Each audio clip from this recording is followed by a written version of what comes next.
ఒకసారి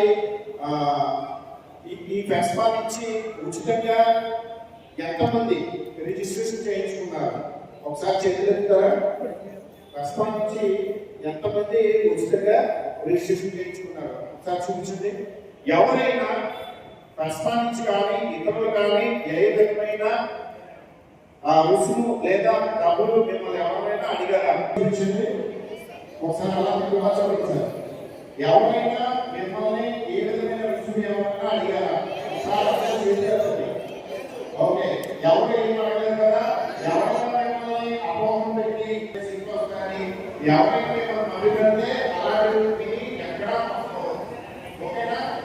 తెలియజేయండి వెంటనే నుంచి ఈ సంవత్సరం సుమారు మరి ఉచిత విద్యా తల్లిదండ్రుల సంఘం తరఫున మీ అందరికీ హృదయపూర్వకమైన ధన్యవాదాలు తెలియజేస్తున్నామండి. నా పేరు కొమ్ము సత్యబాబు. RT12 ఉచిత విద్యా తల్లిదండ్రుల సంఘానికి నేను ప్రెసిడెంట్గా ఉన్నానండి. మా టీం అంతా కూడా సుధీర్ గారు, ఇదంతా కూడా మా తల్లిదండ్రుల సంఘం టీము. అయితే రిజిస్టర్ బాడీ 222/4 మరి 23లో రిజిస్ట్రేషన్ చేయడం జరిగింది.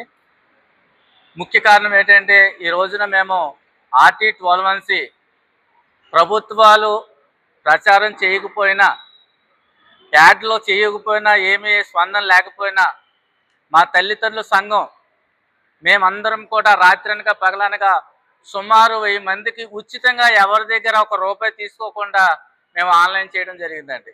ఈ రోజున ఎవరైతే ఆన్లైన్ చేస్తామో వారందరినీ విశాఖపట్నం, విజయవాడ అనేక జిల్లాల నుంచి, రాష్ట్రంలో ఉన్న అనేక జిల్లాల నుంచి ఈ రోజున మరి మీ ఎదురుగుండా ఉన్న సమాముఖంగా మరి ఇక్కడ అటెండ్ అవ్వడం కూడా జరిగింది. ముఖ్యంగా మేము ప్రభుత్వాన్ని ఒకటే కోరుకుంటున్నాం, అయ్యా మరి ఫిబ్రవరి 20వ తారీఖు నుంచి ఈ నెల 10వ తారీఖు దాకా మరి ఆన్లైన్ చేసుకునేందుకు అవకాశం ఉంది. అందులో కనీసం 7 రోజులు మరి ఏదైతే ఆన్లైన్ చూపించో సరైన విధంగా మరి ఆన్లైన్ చూపించకుండా చాలా మంది మేము ఇబ్బంది పడ్డామని సభముఖంగా తెలియజేస్తున్నాం. ఆన్లైన్లో మేము ఏదైనా పోర్టల్లో పెట్టుకుంటే స్కూల్ కనబడకపోతామో, లేకపోతే రకరకాలమైన ఇబ్బందులు మేము ఈ సంవత్సరంలో మేము అనుభవించాం. మెండపేట పబ్లిసిటీ చేస్తున్నారు.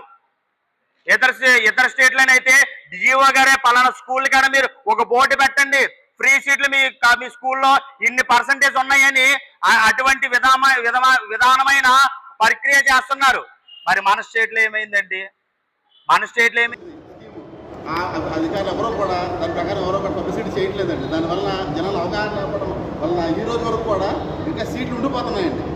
కొన్ని వేల మంది సీట్లు ఉండి కూడా జనాలు చాలా అవగాహన లేకపోవడం కార్యక్రమం అయిందండి ఇక్కడ. అంతేకాకుండా ప్రైవేట్ స్కూల్స్ అన్నింటిలో కూడా సీట్లు వచ్చిన తర్వాత ఈ సెక్షన్ ప్రకారం సీట్లు పొందిన విద్యార్థులందరికీ కూడా బుక్స్, యూనిఫామ్ ఉచితంగా ఇవ్వాలండి.